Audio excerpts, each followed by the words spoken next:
దానధర్మాల వల్ల కలిగే 3 ముఖ్య ప్రయోజనాలపై ఇది మన సంక్షిప్త విశ్లేషణ. మూలం ప్రకారం దానధర్మాన్ని వ్యవసాయంతో పోల్చారన్నమాట.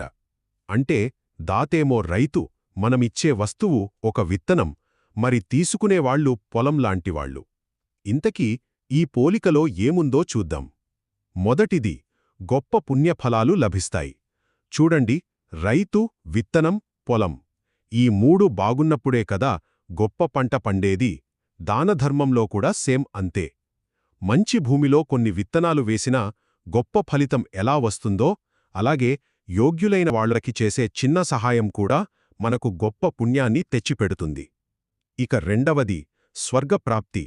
యోగ్యుడైన వాళ్లని ఎంచుకుని దానం చేసేవాళ్లకి స్వర్గం లభిస్తుందని మూలగ్రంథం చెబుతోంది. అంటే ఏంటి? ఇది మనకు దీర్ఘకాలికంగా ఒక ఆధ్యాత్మిక భద్రతను ఇస్తోందన్నమాట. చివరగా మూడవది, దాతకు కలిగే మానసిక ఆనందం.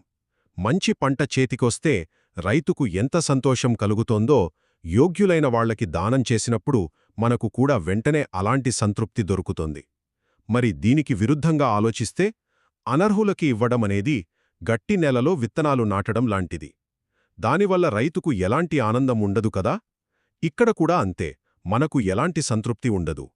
కాబట్టి ఒక్క మాటలో చెప్పాలంటే, దానంలో ఇచ్చే వస్తువు కన్నా కూడా దాన్ని స్వీకరించే వ్యక్తి యొక్క శీలం, ఇంకా మన సదుద్దేశం, ఇవే చాలా ముఖ్యం.